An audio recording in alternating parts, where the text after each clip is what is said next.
Well, hello and welcome to Faith, Philosophy and Life. Me, Mr. Shelton. It's great to see you, and I do hope that you and your families are doing well.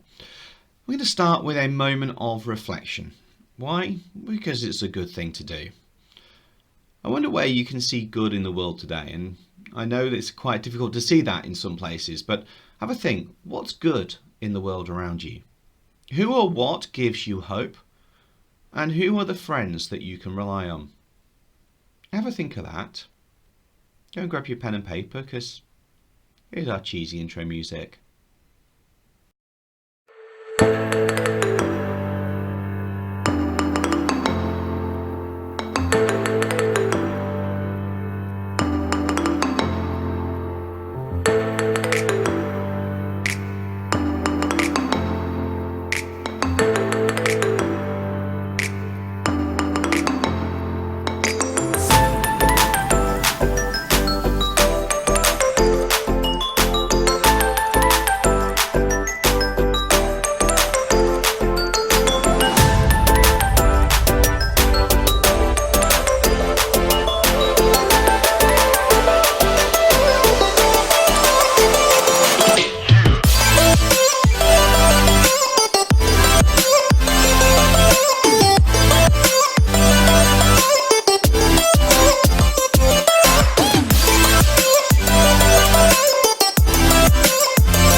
Okay, some fascinating thoughts there.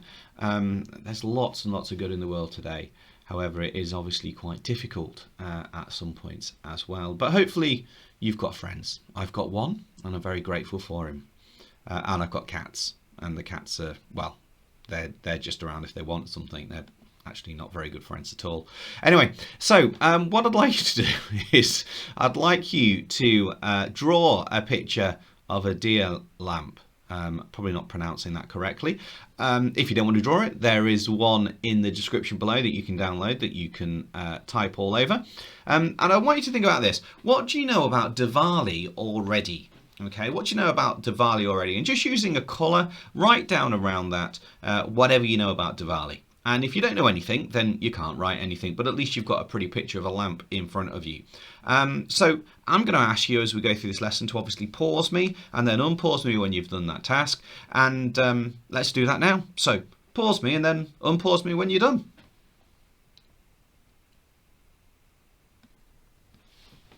So our title today is What Does Diwali Remember? What does Diwali remember? And today we're going to explore the Hindu festival of Diwali and what it means to the life of a believer. So if you had nothing written around your lamp, don't worry about it. But the clue was in the fact we're doing Hinduism, so you know it's a Hindu festival. It's going to be good if you can retell 3 ways that Diwali is celebrated. Great if you can explain the main story surrounding Diwali, and even better if you can present work which shows the story and the symbolism around it. During today's lessons then we're going to look at some reflections, with a little bit of cartoon time in a minute, fill in the blanks activity, how Diwali is celebrated, little mini write activity, and then we're going to return to our Daya lamp. As I said, we're spending 2 lessons on Diwali, so expect that this will take a bit of time. What I'd like you to do is we're going to look at the story surrounding Diwali. This is a cartoon that I found. I couldn't even tell you where I got it from. I got this so many years ago.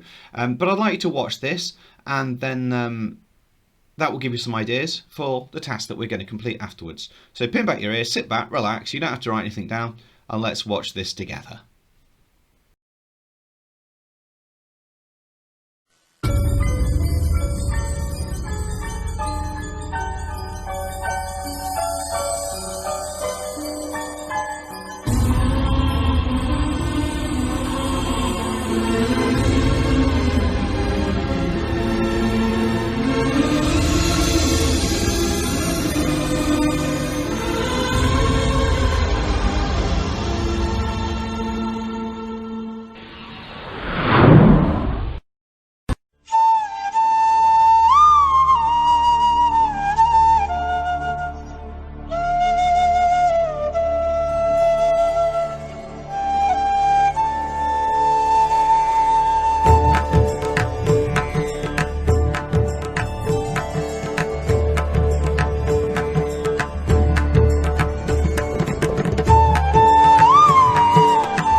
Brilliant. So what I'd like you now to do is to access the description below, and in the description below you will find a fill in the blanks exercise. Now what you can do is you can do this a number of different ways. You can either write it all out, filling out the blanks, if that's what you like to do, as I know some people, then obviously do that.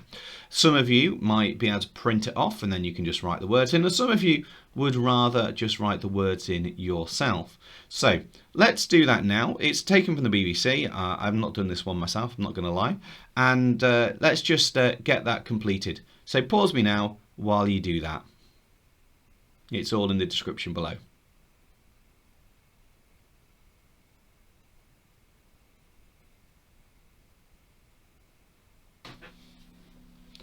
Okay, so just make sure you've got that done and then come back to me as soon as you are ready.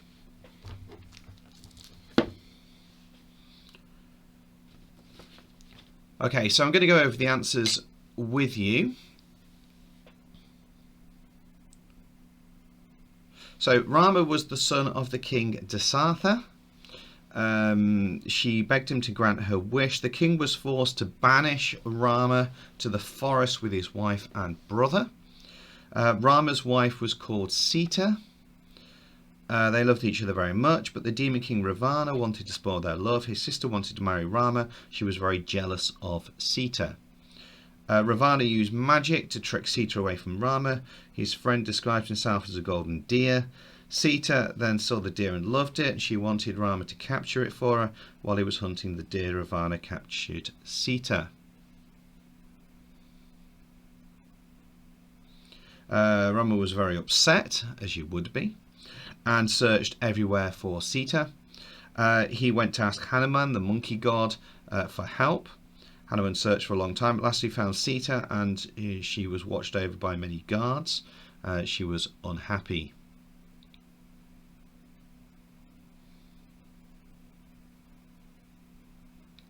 Hanuman decided to get revenge on Ravana. He destroyed Ravana's army, fought bravely with the guards, and at last he escaped and returned to Rama. Rama, Hanuman and Rama's brother Lakshmana began to plan how to rescue Sita. And with the help of the monkey's garden, they built a bridge across the ocean. Rama and Ravana's armies fought a very fierce battle. At last Rama defeated Ravana using powerful mantras. Ravana shot into the air with flames bursting from his body. At last Rama and Sita were together. They returned joyfully to their homeland, and when they entered the city, everyone came out to greet them. The city was lit up with bright lanterns. To this day, their return is celebrated with lights, parties, bonfires and fireworks. So there you go. And let's see, I wonder if you got all of those right. Okay, so what we're going to do now is I'm going to ask you to construct a mind map or bullet point list about how Diwali is celebrated today. I've got a lovely clip from the National Geographic that we're going to watch. So let's watch this together and write down some ideas of how you think that Diwali is celebrated based on the work that you are about to see. At any time of year, a visitor to India can be overwhelmed by its beauty and color. But a visitor in late fall is especially fortunate. The temperature will have cooled down, the monsoons will have not yet begun, and Diwali, the festival of lights, is at hand. Diwali is to many Indians what Christmas is to Christians. In essence, it commemorates the victory of the forces of light over the forces of darkness. To experience it fully, get up before dawn and head for the flower markets. Here, flower vendors work feverishly to create garlands of fragrant jasmine that Indians will use to adorn their homes. By dawn, they'll be sold out. Next, head for one of the temples, but go early. Later on in the day, they'll be packed. On your way over, you may see a curious sight. People hunched in front of their doorways, pouring colored sand on the ground. The sand takes the shape of a lotus blossom, a symbol of welcome. And today, millions of symbols of welcome will grace the nation's doorways. Indeed, Diwali is all about sharing. If you're staying in a private home, don't be surprised if the neighbors show up with plates of delicious holiday treats. Happy Diwali. Happy Diwali, Abhirami. Thank you. It's also customary for families to go to the temples together on this day. They often dress in fine new outfits, purchased especially for Diwali. And if their outfits inspire you, head for a sari shop. Shops are open on Diwali, and Indian silks are justifiably famous for their beauty. They're just one of the ways India spruces up and gets into the holiday spirit. So this is an occasion for all of us to rejoice and be with the family and enjoy all the good things in life. So we buy good clothes and make good food. And everywhere there are lights. If you head to major commercial districts throughout India, you'll find colorful displays comparable to Christmas lights in Western cities.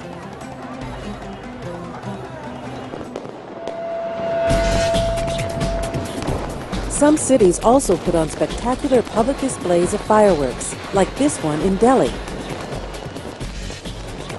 But no matter where you are, there are smaller, more intimate fireworks displays. A long day of celebrations is coming to an end, and it's going out with a bang.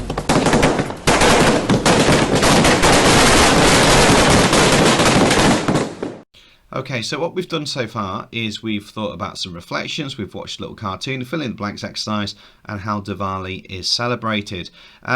In a moment, we're going to go on to looking at a mini write. As I say, this is going to take a couple of lessons to do that, but I just want to confirm what we know already. So have a look at these 10 questions and give it a go. Just to answer question 1 to 10 in one word answers. What do you know as the answers? So pause me now, just number 1 to 10 in your book, and just write one word answers or 2 word answers between these to see what you know and what you can remember. Pause me and come back to me when you're done.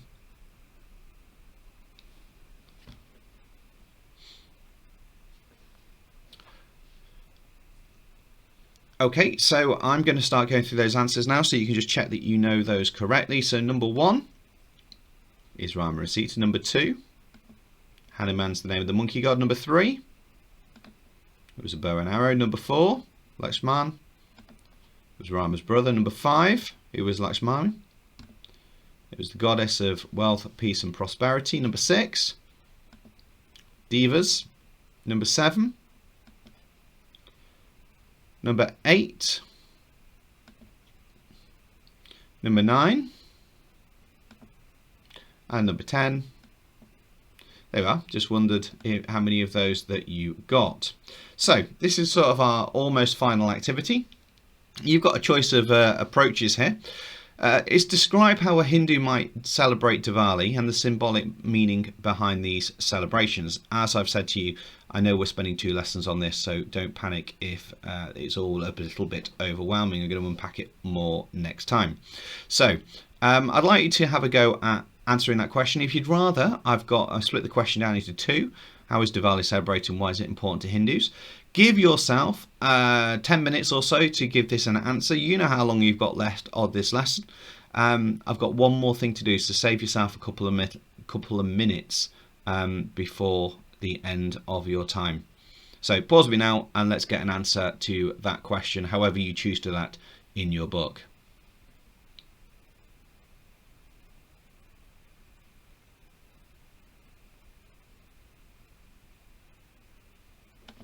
Okay, so we said it'd be good if you could retell 3 ways that Diwali is celebrated, and I'm sure you can do that in a great deal of ways. Great if we can talk about the main story. Again, we spent quite a lot of time on that, and even better if you can present work that shows both the story and the symbolism around it, and that's very much our final task there. As I do say, please do come back and please do photograph anything, send it through to your teachers because we'd like to see your work. At the start of the lesson, I asked you to complete this Diva lamp, write down around it things that you already knew about Diwali, if you remember. It seems ages ago that we did that, but it was only in this lesson. I'd like you to go back to the same diagram now and using a different colour, write down now what you know that you didn't know at the start of the lesson. So just choose a different colour and write down now what you didn't know at the start of the lesson. I'm going to leave it there. Thanks very much for your time. Take care of yourself. Stay safe. Wash hands. God bless you. And face space, whatever it is. I'll see you soon.